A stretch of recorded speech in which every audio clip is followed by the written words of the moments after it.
Hello Flight Simmers, this is Sanjay and welcome back to another video. And today I'll be showing you how to use Simbrief within the Salty 747. So let's get right into it. First, be sure to go to Simbrief and be sure to log into your account and then click New Flight right here.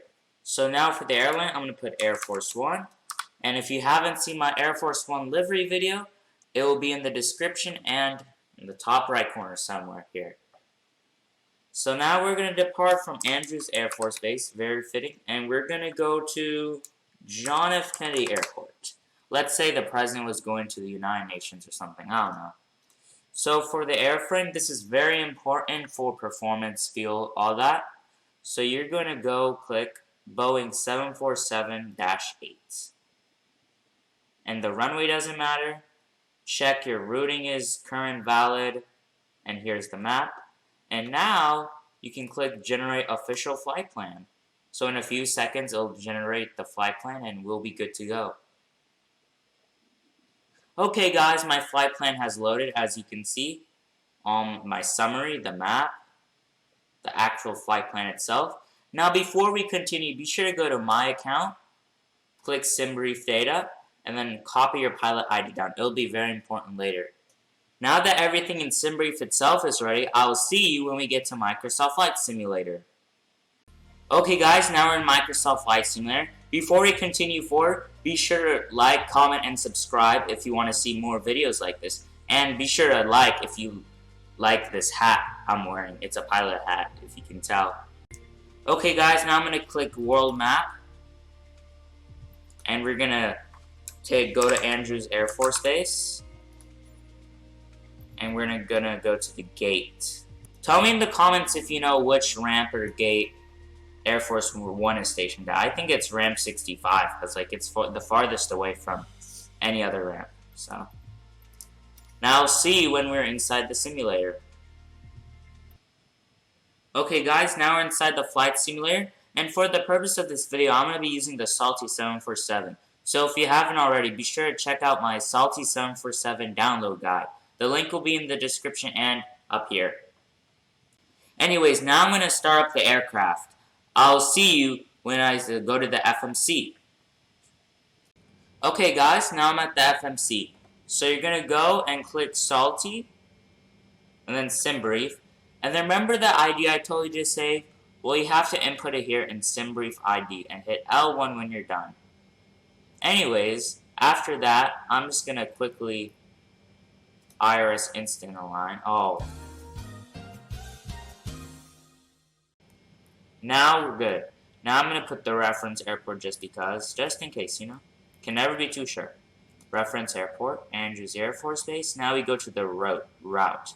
And this is where we start the Simbrief. So we're going to click send and request. And now it's going to Simbrief and getting everything. So now the route 1 has been inputted, and now it says route 1 uplink ready, so you're going to click load, and now everything's loading. Just give it a second. So while we wait for this route to load, we're going to go to performance initial, and as you can see, Simbrief has put in all the data in already, so you're going to click accept and click execute. Thrust limiter, we can choose anything, so takeoff, time 1. And then for takeoff, we can just put flaps 5 and our V speeds. Now let's see if our route has been inputted. As you can see, since our only waypoint was paleo and it was a direct, it just put that one waypoint. But everything else are SIDS and stars, which we have to put manually. So let me get the flight plan. One sec, guys. Okay, guys, so there's some issue. So I went on Simbrief and I looked at my flight plan, and there are way more waypoints than what the route provided, like in the FMC. So if we go to Paleo, this is only one waypoint. So there's more than one waypoint. So I'm going to try and request it again. I'm going to click load, and I'll just wait and see what happens.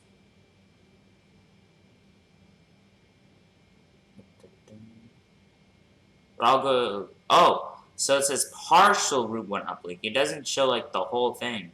And it says perf init uplink. So I'm going to go to perf init. Of course, the data is here. So I'm going to click accept and execute. But the problem is when we go to the routing, it only gives the first waypoint. So I think Salty simulations themselves have to fix this issue. I'll try and do another flight and check if it's on my end or not. Okay guys, I'm back. So I've done a new flight plan where it's going to go from Los Angeles to New York. So I'm going to click request. Let's see if it works. There's a lot more waypoints in this plan. I'm going to go to performance initial, click accept, execute, and it says route 1 uplink ready. Okay, I hit load. I guess I didn't hit load. Guess it's loading. I'm just gonna put the takeoff just in case. Just in case. Here we go. So 3 of the waypoints have been put in. So some of the waypoints are being put in, but not all of them, which is a little weird. Oh! Hold up. More of the waypoints are being put in. See? Went from 3 to 4. I'm guessing it takes a bit of time for the waypoints to be put in. I'll give it a couple of minutes and then I'll tell you guys if it has all of the waypoints have been put in or not. Okay guys, so I've waited for about a minute and it seems like these are the only waypoints that are being put in. So I think I'll go to the Salty official Discord server and ask them why this is not working. Anyways, I hope you enjoyed this video. At least we got the performance initial to get uplinked and the first page of the routing and some of the waypoints and such. But for the departure and arrival, there's no Simbrief uplink available. So that's all for today's video. I hope you have a good day and goodbye.